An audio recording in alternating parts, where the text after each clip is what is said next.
Hello and welcome to What's Trending, the show where we unpack everything that's been going on online. With me today is Jordan Chan. Welcome, Jordan. We've got a lot to get through, from the return of the Traitors to New Year's Eve trends and to the term heteroflexible. So let's dive straight in. Right, Jordan, first thing we've got to get to, the Traitors is back. I'm a massive fan of the Traitors. I thought the celebrity version was great. And we haven't had long to wait for this civilian version. Are you a Traitors fan, and will you be watching? So I hadn't watched Traitors before until the celebrity one, and I got really hooked, but I haven't had a chance to watch the episodes that dropped yesterday, was it? But I thought Alan Carr was brilliant in Celebrities. I love the Traitors. It's probably the only thing that I actually watch on the BBC. It's such a good game show. I have actually applied to go on. Just because it's like that what would be more fun than spending 2 weeks in a Scottish castle with Claudia Winkleman running around acting bizarre and then trying to suss out on literally no evidence who is deciding who to vote off. Like, it's such a good idea of a show. What they've done this year is quite different. So if you've seen the celebrity one, so obviously they have the three traitors. They're going around deciding, who to kill off. But what they've done this season is they've got sort of a secret traitor. So the other three traitors don't know who the secret traitor is, and what the secret traitor does is basically give them a list of 3 people that they can choose from to kill off. So it's quite interesting that now the traitors are kind of like, who's the other traitor? We don't know who it is. But then what's quite interesting, and I don't know whether I like it yet, is that the audience don't know who the secret traitor is. So it's an odd watch now, because usually you kind of know everyone's positions as you're sort of watching this show, being like, okay, they're traitors, they're faithful. But now there's someone there, and you kind of, as the audience, you're not sure who the other traitor is and who's really faithful. So actually puts you, I guess, a bit more in the position of what it would be like to actually be Yeah. there and to be playing the game. Yeah, no, absolutely. I guess it will be good because it will have that shock factor when people find out towards the end. If they keep it a secret through the entire show, it will be that sort of mic drop moment that the audience will find out the same as the cast. So I think that will be pretty cool. I think it'll be good in the sense of kind of, it's got that player participation side of it, hasn't it? Where it's kind of like, I think a lot of people watch this show and be like, how could you not know Alan Carr was a traitor? He's giggling after every murder. He can't keep a straight face. He can't say he's a faithful. But actually, I think that now it's kind of like that. Well, the audience don't know this time. So actually there might be, I mean, I've already seen, this is why I'm covering on What's Trending. There is already so many theories around who it could be and why. So one of the Yeah. things is that, and forgive me, there's 22 players this year. I don't know all their names yet. But apparently they handed over this shortlist, the secret traitor of the 3 people that the other traitors could choose from. And people online were saying that one of the names was spelt wrong.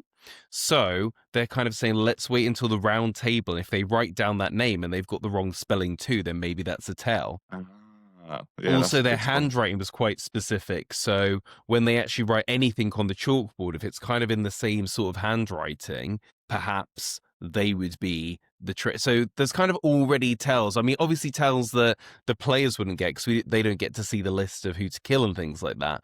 But I think it's made it quite interesting. I mean, I'm not a fan of not knowing things, so it is quite irritating at the same time. But I will be hooked. I'm sure that this story will continue to trend. And I don't know about you, but I feel like Traitors gives some good memes. Like, there's always, whether you're watching Yes. Traitors or not, there's always sort of memes and facial expressions that tend to go viral and do really well out of it. Yeah. Flabbergasted. Flabbergasted indeed. Right, well, let's move on to the next topic.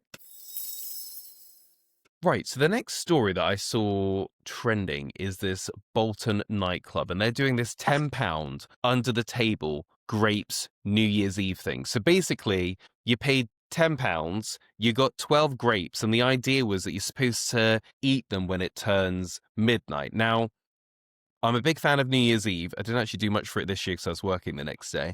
But I have never in my life heard of this whole grapes tradition. Have you heard of it? Yeah, it went viral on TikTok. Was it last year about eating grapes under tables? But £10 for 12 grapes. It is More money expensive. than sense. Well, bring your own. Like, literally, go to Tesco beforehand and, like, can you imagine, like, the bouncers, like, frisking you for, like, illegal substances and they find, like, 12 grapes that you've Yeah. hidden? Imagine. I mean, I quite like this idea of evolving New Year's traditions and stuff like that. So, this is, just for those that don't, this is like a Spanish tradition that's come over. And the idea is that at midnight on the 31st, you eat one grape for each of the 12 clock chimes, and it's supposed to bring you sort of good luck and prosperity for the year coming. So it's kind of like a tradition that's coming over here, and I think because it is trending, will probably go viral. I feel like people will start doing that. I mean, I guess it gives you something else to do if you're not trying to kiss someone at midnight. You're like, I couldn't kiss anyone. I was Yeah. stuffing my face full of grapes for good luck and prosperity. How was your New Year's, and what are your New Year's traditions? So my New Year's was really good. I went to Brighton for the night. So I'm based down in Kent. So went up to Brighton, met some friends, done a few different bars. But yeah, it was really good. Really, really good. So I don't know if this is an age thing, but I'm so over going out on New Year's Eve. I've always had a bad. I mean, I'm based in London, so it's just always so crammed. You can't actually get anywhere. Everything's so expensive. And then getting home, I mean, they run the tubes all night here, but it's still a bit of a nightmare to get home. So Yeah. I'm in my house. Well, I'm not even I want to say I'm in my house party era with New Year's Eve, but I'm not. I'm in my get to bed early because you have work the next day. Because the last 2 New Year's, I've gone to bed early because I've been doing the paper reviews the next day on Uh, telly. So you can't really show up stinking of booze without any sleep. So you have to go to bed. this is Um, what about fireworks? Are you a big fan of the fireworks? not too fussed on fireworks, to be honest. I like going out New Year's Eve, having a laugh with friends, and seeing the New Year in with all your friends, having a laugh. I was invited to a couple of house parties, but I always prefer to be out. And just the atmosphere on New Year's Eve is a bit more like electric. Everyone's excited, everyone's having a good time. So I much prefer to be out than be indoors. Yeah, give that until your mid-30s. You'll be at those house parties in no time. What was I going to say? What's your wildest New Year's story? Or what's been your best New Year's? My best New Year's was probably quite a few years ago now. I was in a club called the Riverside Tavern in Kent.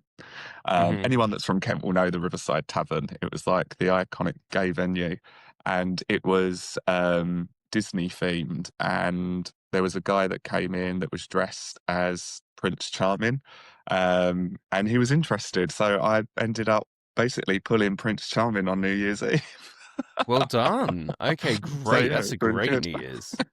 Perfect. As I say, I can't remember ones where I'm like, that was the best New Year's ever. I've always had some good nights out where they've been generally fun. My worst New Year's was we went to a house party to, like sort of pre-drink before we were going out, and I don't know what they were giving me, but I was sick, and then I literally like almost passed out. And so they sort of were like, well, we need to go. So they left me on the sofa with a sick bucket in one hand, a bottle of water in the other, and was like, just have a 15-minute rest, we'll set an alarm for you, and then just come and like meet us. Yeah, I woke up and I was like, oh my God, what time is it? And it was like 11:52.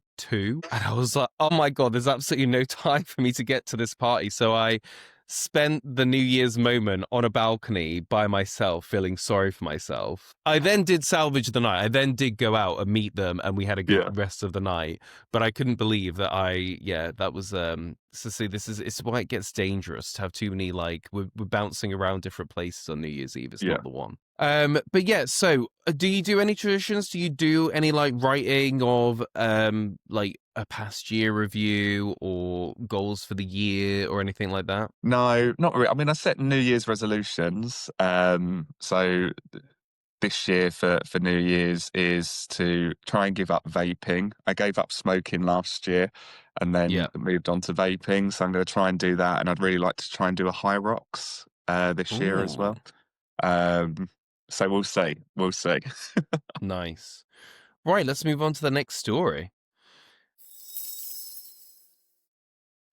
Right, this next story has gone viral on TikTok, and it is drag queen finds homophobic pasta in Aldi. and the internet reacts. So I think the thing to say here is it's supposed to be funny, and it is quite funny in the way that they've done it. So the pasta is called fagottini. I think I pronounced that right. So they go in, and the drag queen kind of asks, have you got any pasta that's slightly homophobic or something like that? I quite like this because I think it's reclaiming a bit of a narrative, because I think for too long the media has kind of what's the words, like they jump on things of, yes, of course there's always going to be the odd trans person or gay person or bi person that gets really offended over something the rest of the world thinks, oh, grow up, get a real problem. And we have had that in the past of, gingerbread men and gingerbread people and blah blah blah. But I think actually sort of reclaiming it and poking a bit of fun at it is quite a nice thing. And I think it's maybe what we need to do a little bit as an LGBT community at the moment, is just like make people laugh and show that we're sort of in on the joke a little bit, because I think it for a long time has gotten quite serious. What do you think? Yeah. Yeah, I agree. You know, there is lots of people that are rightly offended when they need to be, but then there's also other things where you just think like, you know, there's people dying in the world. Like, is it really that deep? So Mm. I do think that, yeah, a bit of lighthearted fun. We're not aliens. We're normal people. We have sense of humours, and that doesn't always come across sometimes. So I completely agree with you. Mm. And what do you think of the state of the sort of LGBTQ plus community? Because you won Mr. Gay Great Britain, right? Last year? Was it last Well, I year? didn't. I was runner up. Runner up. A runner up. So yeah, I Which didn't bitch quite stole win. your crown? Yeah. But I run my own pride as well, so I'm very involved in the community, especially around Kent, working with other prides and doing my own one. I think that our rights are at risk, and I Mm. think that, you know, you win people over. Like, it's a really corny saying, but like, you win over hearts and minds, and you win over the rest. And I think that when we need to be relatable. We're not this thing that people describe in the press to say, you know, that we're this or we're that. We are just normal people, the same as everybody else that has, you know, we're either gay, bi, trans, lesbian, however you identify, but we're still people. And I think that the press alienates us, and we need to be, I guess, more relatable. We need to show people that we're not just our sexuality or how we identify. We are human beings. And I think that the press does quite a lot of alienating. And I don't think that sometimes we help ourselves when we are so easily offended over sometimes silly things, sometimes rightfully. But yeah, it's just trying to find that balance. I couldn't agree more. I think I don't know about you, I sort of feel like I'm sort of in the ruins of a party or something. Like after a party's happened and it's like the room is just a mess. And Hmm. it's kind of hard to know where to even start to clean up the mess. And I don't know, because I probably was more coming out and understanding my sexuality in sort of 2011, 2012. And then as you get towards the sort of 2016, I feel like there was this massive like explosion. Like LGBT was always being talked about. Every brand under the sun was doing something for Pride. Hmm. There was so much money flowing. And then there was sort of a bit of a shift where I think, was it the media, was it us? I don't know, where it kind of became like, oh, this perception of the LGBT is very preachy and very, they can't take a joke, and very, they're always trying to catch us out and say we're bad people. That sort of narrative happened. And I don't really know where we went wrong in that sense, because most people that have ever hung out with LGBT people are like, they're really fun, because we are. Hmm. So I don't know where that kind of happened. And then obviously you think of all of the political stuff that's happened now, and the kind of rowing back, everyone's getting rid of their DEI policies, no one's got their kind of Stonewall leadership program anymore. And it's kind of like, oh, wow, that sort of happened in fast forward of like, it sort of was like this big moment of like, oh, everything's finally being taken seriously and people are funding this and we're getting somewhere. To then kind of be like, oh, actually, it feels like we're sort of out in the cold again, really quite quickly. And I think issues on both sides of that. I always think, I'd love to know your thoughts on this. I feel like, because this is a show, What's Trending, that we do, I feel like it's always easier to get like the extremes trending, if that makes sense. Mm. So, for example, if there were a load of bisexuals doing a fundraising event in Brighton, that's not going to make the news. If one bisexual goes berserk and starts beating the hell out of like the woman behind the till in Greg's because they don't have a cupcake with a bisexual flag on it, like that's what's going to go viral. So you then, the media is cherry picking like the Yeah. insane moments and the insane asks. And so then I guess the perception is, well, they're all insane. They want mad things. I don't know. What do you think? I think that it's very clickbaity, and sometimes, and this is what I've learnt doing Pride as well. Like, it will say thousands spent on Pride event, and then that will just be the headline, and then people will be commenting saying that's where our council tax is going. What about this? What about that? But if they actually read the article, most prides are actually self-funded. And Mm. it's just the clickbait. They know it's going to rile people, and that's what they look for. I also think that the the world got a lot more hateful in COVID, and I think that's when we almost had like a bit of a reset back to medieval times. It's just like we're in 2025, and I cannot believe that we are still having conversations about gay marriage, about gay adoption, about trans healthcare. I think it's 2025. Like I feel like we're back in 1985. It's 2026 now. Well, 2026, yeah. But I think that through COVID, people had a lot of time on their hands. They done a lot of self-reflection, and a lot of people didn't like what they saw. And now they just project that hate out rather than address it themselves. The world just got a lot more hateful. I think a little bit of that as well is algorithms on social media where the clickbait gets pushed the most. So, like as you said, it's the really extreme stories or these influencers, mainly in America, that get pushed and pushed and pushed. And people that might not have a friend or a family member in the LGBTQ plus community then believes that we're all like that. And we're all tarred with the same brush. So I think it's a multitude of factors, but I do think generally people got more hateful through COVID. Yeah. Do you have any thoughts on how we bring an LGBTQ community together? Because I even now I see like, gay men that are like, oh, I'm not really part of the whole movement thing. I just want to be gay and just be quiet. Like I'm not here for all of this campaigning and stuff. You then have other people that are like, we cannot rest until this is done and we Yeah. won't have fun. You then got other people that are like, guys, like literally read the room. Like we need to, kind of like what this story is like, we need to make people laugh because it's really hard to hate people that you laugh. Like this is really serious. How do you, when you're working in these kind of groups and pulling together these prides, sort of balance everyone's kind of fears and hopes and ambitions for what they want to do? Because it's very hard, I think, to bring together a community now. It is hard to bring in a community, and I've faced those challenges myself where they're like, well, I'm just gay. I don't want to be political. Absolutely fine. What I can't stand is people that say, well, they're not a part of us. We're just LGB, and I don't like that. And the reason I don't like that is we're all one community. Stonewall that started the revolution in the first place included trans people. So to just disassociate yourself because that's what the world is saying, I don't agree with.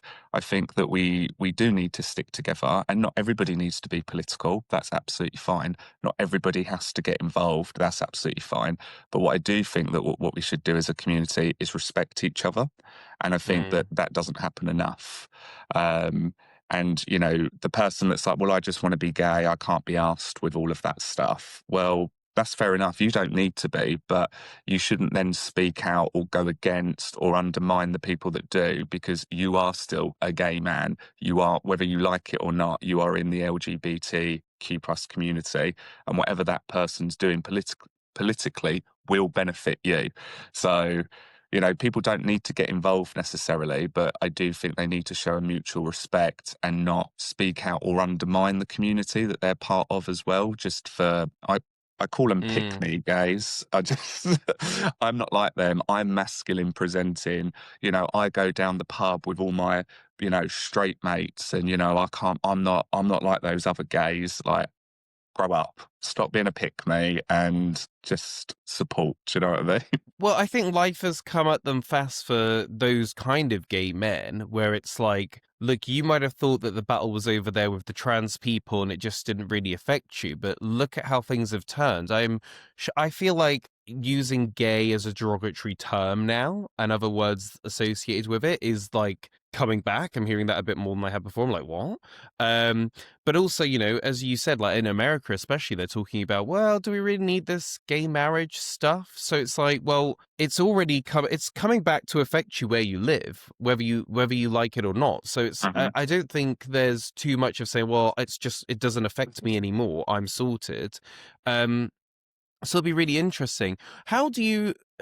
I guess this is the thing, though. Maybe outside people look at us as one cohesive community, but as I said, we've all got different hopes and dreams, and some people don't want to get involved, and some people do want to get involved, and some people don't think that's an issue. And do you think this is an issue? I guess this is the thing: is if this were a campaign being run by a company, for example, if LGBT rights was sort of a business, you might say, look, right, 2026, the goal of 2026 is comedy. We're going to make people laugh. We're going to profile gay comedians, trans comedians, all of that. We really want to show that, you know, we can take a joke. We're on everyone's page. Then 2026 is going to be, 2027 will be about, we want important people in positions of power. So we want to have people in that can kind of make the case for us in different places. Then 2028 we're going to do this, and we're going to go after this legislation. We're going to change this. That doesn't really happen. It's a collection of people, so it's very hard to. Even amongst the prides, you know, some prides might say, well, we're going after this issue, well, we're going after that. It's very hard to have cohesion. So it's very hard to move forward, I think. I might just be rambling. What do you think? No, I agree. I think that because we are well, because we're a marginalised group, we always have been, and we probably will continue to be. That's the sad reality of it. I think that everyone has like a survival mentality that kicks in, and everyone's just like, well, as long as I'm all right. And I think that's just ingrained in us that we need to protect ourselves. You know, I can speak from experience in Kent. You know, my pride and other prides actually work together. So it's called Kent Pride United, and we make sure that we don't conflict with each other's dates, that we share advice and support, acts, contacts. We all turn up to each other's prides and support each other's fundraising events. And I think that that works so much better when you've got a united front. And when there was issues around, say, Kent Online, which is one of is the biggest publisher media wise, and it was pushing, you know, there was all these hateful comments on Facebook and Instagram of all these, you know, of our prides basically, and they done nothing to censor it, nothing to remove the comments. There was hundreds. One of the prides got something like 700 hateful comments within a couple of days, and they did nothing. So we all wrote to Kent Online. We spoke to our MPs, we spoke to our councils, you know, and we all worked together. And we got the comments removed. We got a promise to censor and to make sure that it wasn't, you know, a hateful environment for people to leave their comments. And we got acknowledgement because we had a united front. If we were just on our own, we never would have got that promise or that reaction had we have all just done our own thing. So I think there is power in unity as well. And I guess that's the thing. Maybe what happens actually sets the agenda of what we do this year rather than having a sort of plan. What do you think about things like, you know, Manchester Pride? Like it ran out of funding, apparently selling off the data of like people that like purchase tickets and things like that. Like it seems like a bit of a sorry state for one of like the best prides to have ended up like Manchester Pride the way it has. Yeah, I think, you know, doing a grassroots pride myself, I think sometimes prides get a bit egotistical and they're like, well, let's have the biggest pop star in the world turn up. We're going to spend £2 million, for example, on this pop star. Well, actually, that's great because I get it to a certain extent because obviously they need to bring in the funds, they need to sell the tickets. But I think we forget what Pride's about. And it isn't, and yet, yes, we're there to have fun and celebrate who we are. But also, it is treated like a bit of a piss up. And it's just like we sort of forget why Pride is there. Um, so yeah, I think that, you know, these prides do great work as well. They donate a lot of money, but I just think that would it be better if you didn't have a £2 million pop star, for example, and you Mm. invested in local talent, local drag queens? You just had, you know, rather than a massive A-lister like Ariana Grande, for example, you had a UK-based artist that straight away is going to be a bit cheaper. And then you invest that money, even more money back into the community.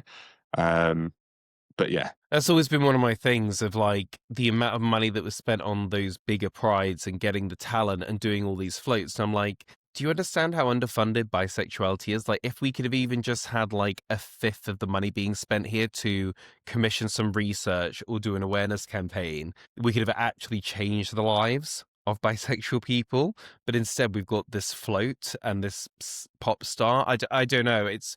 It never. I'm not against prides in that sense or having them big or people participating and companies participating, but you are just aware of like this money could be put to more impactful use sometimes. Yeah. You know, it's almost like you need, you know, like, I mean, I went to Brighton Pride. I saw Mariah Carey. You know, I went to Brighton Pride to see Mariah Carey.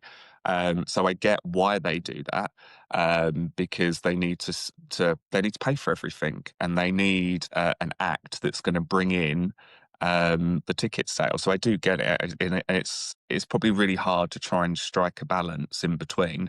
But one of the biggest prides in the country going into liquidation, the mind boggles. It really does. I'm just like, how does that happen? Yeah. What was going on? And yeah, it's just a real shame. I feel sorry for the people of Manchester as well, because they do have a really close knit community up there. They do look out for one another. Canal Street is one of the most iconic gay places in the world, and it's just a shame that, I mean, they probably will have a smaller version of Pride, but it's just a shame that they've now got that sort of hanging over them, that Manchester Pride. I mean, we can surmise. We don't really know what's happened or why, and I guess we will never know what happened and why. But it's just a shame. Really is It'd a be shame. interesting to see what they do this year in Manchester, because I can't imagine, as you say, the people of Canal Street letting that date go by in August without doing something. Just before we move off this topic, do you have any predictions for 2026 when it comes to sort of Pride and LGBT, or any hopes for it? Like, what do you think we should be focusing on in 2026? I think 2026, we just need to be kinder to each other in our own community and stop being so divided and just look out for one another. I do think that with the rights that are being rolled back, I do think that this year will be our year to reclaim it, because I think that we have been a punching bag now through 2025, and more people that normally aren't political will start to be. They'll join and they'll help more and stuff like that. So I think Yeah. 2026 is one to watch, because, you know, people will only take so much before they join the fight, sort of thing. But yeah, it'll be interesting to see. I hope that 2026 everyone can be a bit more supportive of one another, and yeah, hopefully start to Yeah. see the, you know, start to improve things for everyone. Right, let's move on to the next story.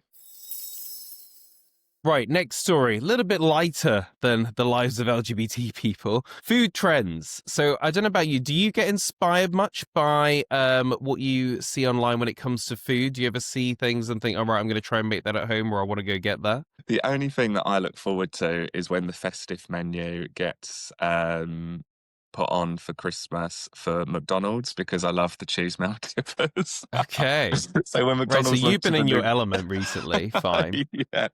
So when they launch a new burger, I'm like, I want to try that. So this is about the biggest food trends of 2025 from TikTok. And topping the list is kebabs, which I thought was an odd one. I thought it would be more sort of like roasted duck with chocolate, and honey or something like that, like Yeah, yeah. something mad concoction. But kebabs was number one. And you know what? I saw that and I thought, you know what? Actually, I really want a kebab. And it's one of those things where I'm like, you know what? Maybe I should make them at home. A nice kebab, like you can imagine. I'm sure there's probably a Nigella Lawson where she's making an over-the-top kebab to eat at home. And I'm like, I actually might start getting in a kebab now, just from seeing that this has been the top trending food of 2025. I wonder if it's because like shisha bars and like normally Turkish run bars are very Instagrammable. When you go to these restaurants, they're always very nice, very photogenic, and obviously kebabs is the food that you buy there. I mean, where I live, there is a Turkish meze place, which is the nicest place to go where I live, and everybody goes there. The food's nice. They have other food as well as kebabs, but I wonder if that's got something to do with it, that it is more trendier, as you say, it is trending to go to these shisha or meze places that do kebabs. Mm. Another one on the list that caught my eye was the Philly cheesesteaks. So I've got a bit of an issue because there's the Philly cheesesteak pizza at Papa John's that I used to love, and it's come off the menu. And I'm like, people just must not have been eating it. But clearly, if it's number 3 on the most trending, like people love a bit of Philly cheesesteak. So hashtag bring that back. Are you a fan of Philly cheesesteak? Yes, I am. Yeah. Yeah, Absolutely, well, yeah. let's all write to Papa John's. Another one that caught my eye on this list was yogurt bowls with chocolate shells. So it's Greek yogurt bowls topped with a frozen crackable chocolate shell, and it became popular as it's high protein, it's ice cream adjacent, and it kind of feels indulgent, but it's also healthy. I have not tried this. Have you? Yes, I have. I Have think you? that in 2025, I think the world, like when you see like TikTok influencers and they're all like gym fit and buff, I think people are taking more care in themselves and like the gym and what they eat as well. But yeah, that's probably why that's on there. But yeah, it is nice. I have tried it. And I also like the Greek yogurt with like blueberries, and dark chocolate and stuff like that as well. It's nice. It's making me hungry now. I do think as it's January, like obviously healthy eating is a really big one, but I feel like why should healthy eating not taste good? So I've got my breakfast I have my healthy breakfast and I've got a backup almost healthy breakfast. So I'm like, okay, if I stick to those two things in 2026, I'll be good. Lunch is always a hard one for me. Like if I'm out and about, I will just grab a Greg's or a Pret or something on the go, or maybe even a McDonald's if I'm being naughty. But I really want to have like sort of a go-to, it's ready in sort of 5 or 10 minutes meal that's like really healthy. But the thing is, Yeah. I think nowadays everything is so unhealthy. It's like, oh, you haven't eaten bread, have you? I'm like, bread? Or like well, like one thing I can't give up is cheese. It's like, Yeah. oh no, you can't have that. And then even if you actually eat something that you like is relatively healthy, it's like, well, it wasn't organic, so it's probably you just ate a bunch of plastic. I'm like, it's so easy to get disheartened with the healthy eating. Yeah. I mean, like I'm not necessarily strict. I track my calories, macros, and that sort of stuff. But if I want a McDonald's, I will have one. You know, they reckon it's that sort of like, is it 80-20? Like, you shouldn't be so strict that, you know, you're not enjoying your life. Yeah. But also, like, if you want something, have it. It's all about moderation, really, isn't it? Exactly. Right, let's move on to the next story.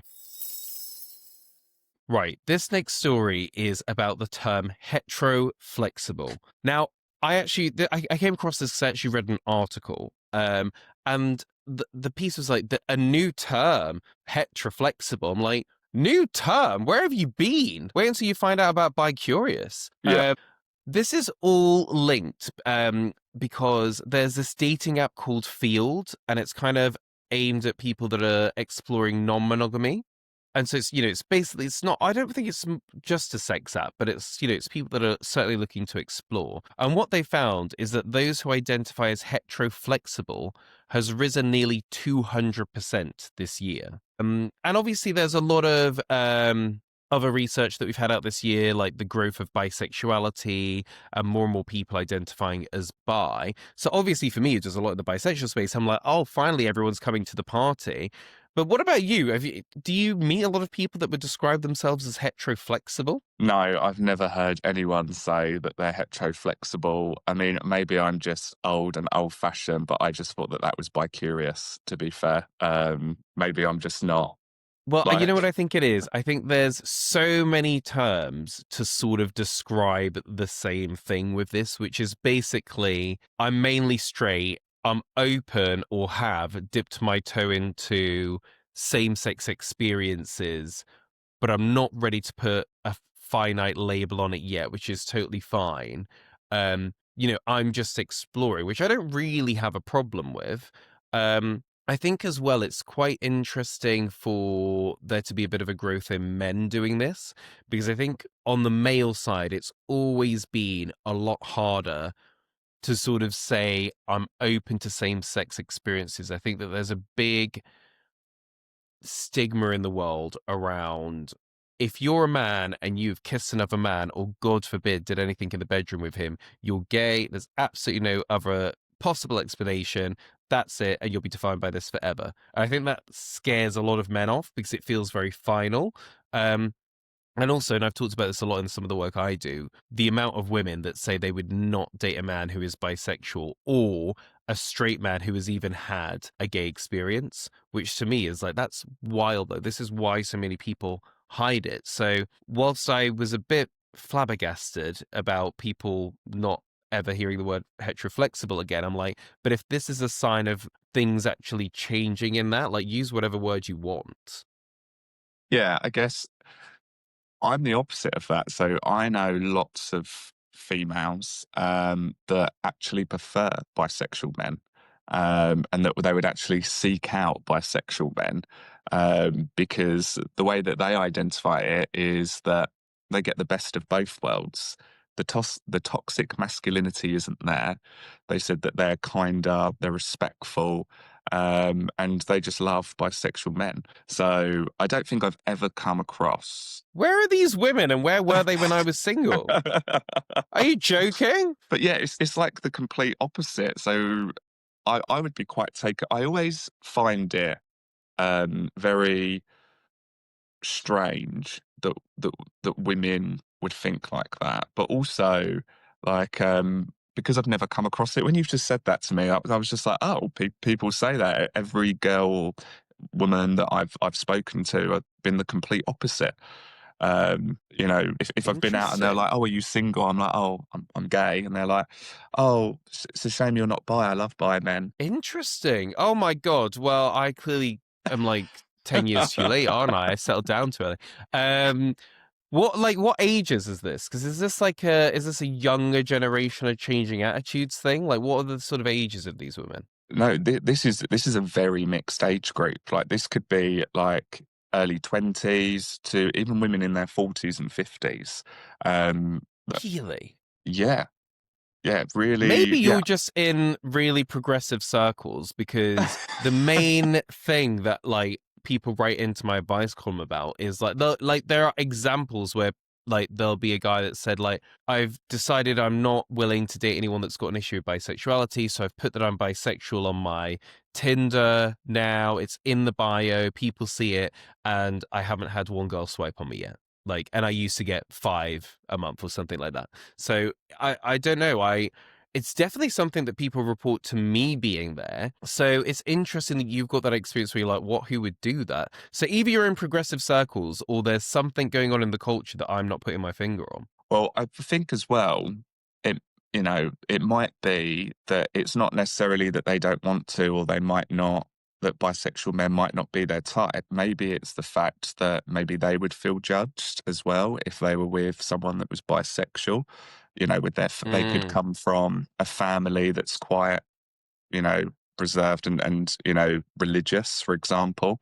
So it might not be mm, them themselves. It might be outside pressures of what friends and family might think, and they just sort of don't want to get involved. I don't know, but yeah. like it's What do very you interesting. think? Have you ever kind of had a friend or dealt with anyone that was sort of, mainly straight but open to it, maybe using a term, maybe not. Like, I do feel like that's a really scary time for men, not just because I think they're worried, like, well, does that mean that I'm 100% gay? But almost that that's what the world will think. Like, I feel like I can't, a lot of people reach out to me and say, I feel like I can't even explore this. Because if anyone finds out, it's almost like you can never take it back, which is such a weird societal pressure that I think some men that are kind of, I don't even know if I like men because I'm too scared to have a Mm. little try.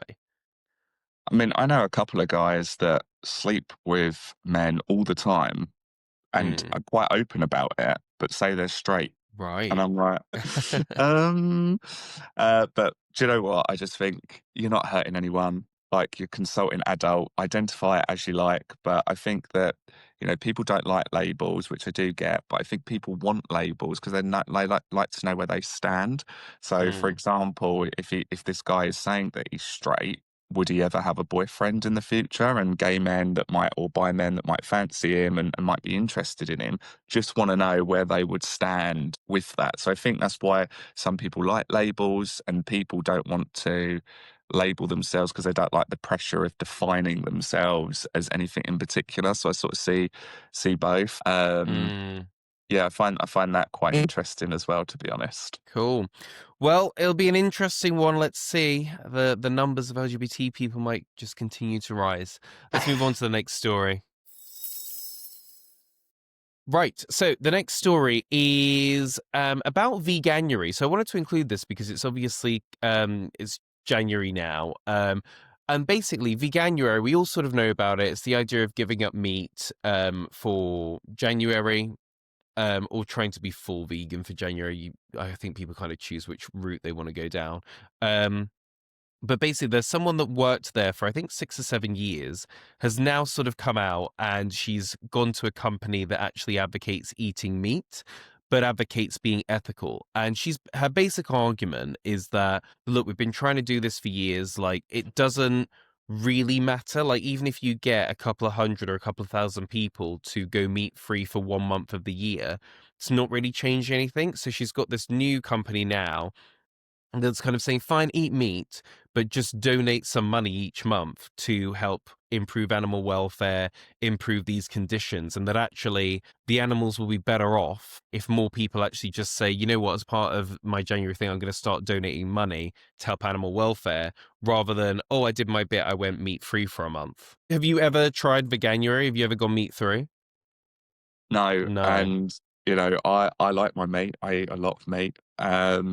And yeah, I wouldn't do it. I wouldn't ever be vegan. I like cheese. I like eggs. I drink a lot of coffee. Although I do have oat milk rather than normal milk in That's coffees and something. stuff like that. But that's about as vegan as I get, to be honest.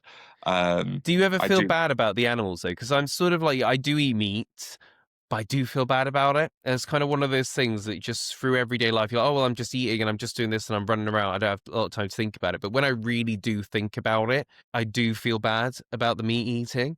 But I I guess haven't it. felt bad enough to change my behavior, clearly, have I? Yeah, I guess it's the disassociation, isn't it? Like, if I saw a cow and someone was like, right, if you want a burger, I'm going to kill that cow right now so you can have it. I'd be like, no, I don't want it.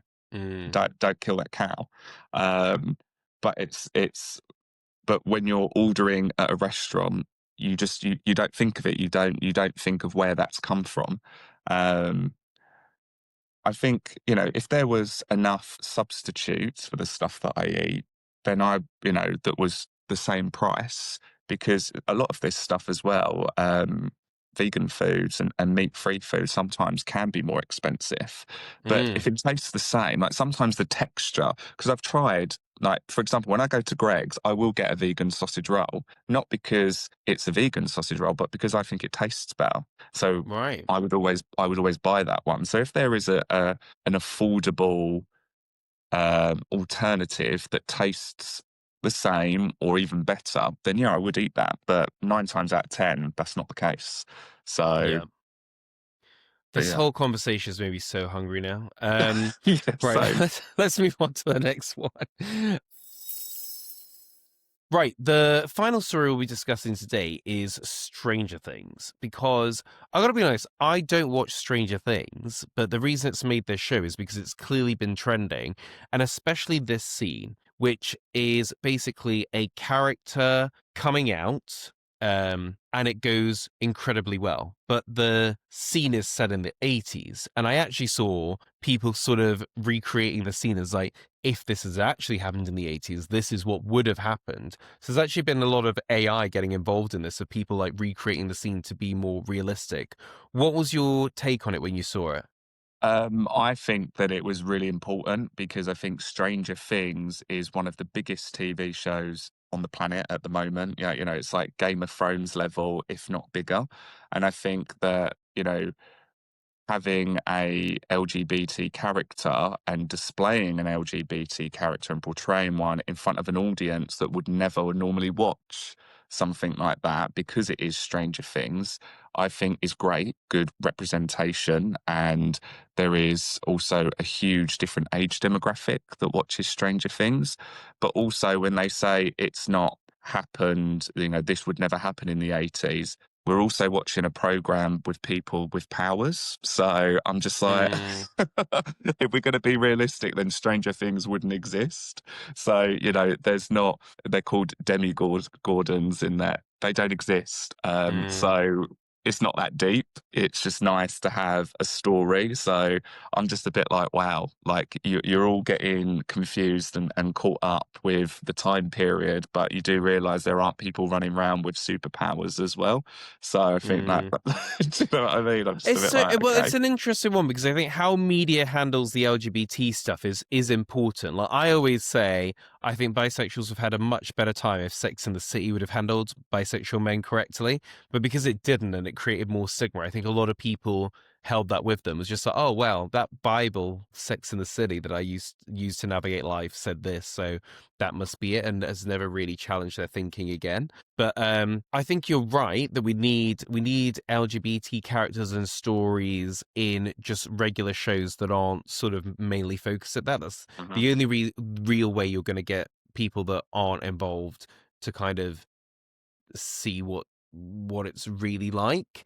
But at the same time, I think the execution is important. And fair enough, I think, sometimes showing like, wouldn't it be nice if this would have gone this way in the 80s? But then also having that element of realism. I think it's always going to be a toss up. And I think my whole thing on that would be like, well, let's have more examples. Let's have a show where it goes really badly. Let's have a show where it goes really good. Let's have a show where it, like, no one cares. I did see a report the other day that said going into 2026, um, there are going to be much less characters on TV. I think it's the GLAD report, and it's saying basically there's a load of shows that had LGBT characters that aren't coming back for another season, and then of the ones that are, there's a big portion of them where they've been killed off or they've left or whatever. And so there's less characters, and there's also this. I don't even know if you would call it a conspiracy theory or whatever, but I think is it something like Warner Bros or Netflix or something? There's basically a big merger or of these companies or a selling off that's going to happen in the US, and basically the president will have to sign off on it. And what they're saying is they don't want to have too much LGBT stuff in there because they don't want to annoy him because they want to um, get this deal through. So that's also having an impact. So that in 2026 we might have less LGBT characters. Yeah. I mean, with the LGBT characters as well, we've got America is like, I guess, the superpower of like film and TV because of Hollywood. But there's also lots of other, there's lots of gay shows as well. Invisible Boys, which is Australian. You've got Heated Rivalry, that's Canadian. We had It's a Sin, that's British. I think we need to stop thinking that America is the be and end all of everything. Outside of Hollywood and these films, there are subscription services and other platforms that you can watch things on. We've got Amazon Prime, we've got Paramount, we've got all these other Mm, streaming. So, if Netflix decides to do that, then just don't watch Netflix. watch It's other not things. watch other things. Yeah. Well, tell me about is it Rivals or Heated Rivals that you are super excited about? And I think I actually might watch too when it comes. Yes. So Heated Rivalry is a Canadian show about two closeted gay hockey players that are complete rivals in different teams, but end up getting together. Spoiler alert. But it's based on books, Canadian books, and that it has broken the internet. It's the #1 streamed show on Crave, which is the Canadian creator of it. It's gone #1 on HBO Max for 2025. It has the highest IMBD score of any TV show, beating a 13-year streak for Breaking Bad that was 9.9. And the two actors, going back to a topic that we spoke about earlier, the two actors just done a erotic audio book on something called Quinn, and Quinn is predominantly aimed at women. And when they Heated Rivalry books and the TV show have got a huge female audience and viewership, that Quinn got these two actors in, and it broke their app because they had 570,000 downloads in the first 24 hours. Wow. Mainly women. So, and when you're on like the TikTok algorithms of it, it's all women saying that they would like their boyfriend to have a boyfriend, and that they love bisexual men, and they love the quiet erotic scenes that are in the TV show. So like my algorithms are like completely different. It's just a lot of, as well as gay men and bisexual men, but a lot of women that identify as straight and gay, or by themselves, are, you know, really pushing and loving this show as well. It comes to the UK on the 10th of January on Now TV, where you'll be able to like binge watch it. But yeah, it's good. Ooh, okay, I'm sold. I'll pop that on my watch list for 2026. And, you know, always great when stories like that are popular and that we do break records, because then I think it's really hard to say, oh, well, no one's interested in this. So Exactly. That's a nice one to end on. Well, that is it for this week's episode of What's Trending. Thanks for listening. Big thank you to Jordan Chan for joining me for this one. Jordan, if people are interested in hearing more from you, where can they find you? What other projects are you working on? So I'll be fundraising for my local Pride in Kent, and finishing off my charity calendar. So they can check out my Instagram, and all the details are on there if they're interested. Perfect. Well, stay curious, stay scrolling, and we will see you next. Subscribe for more content.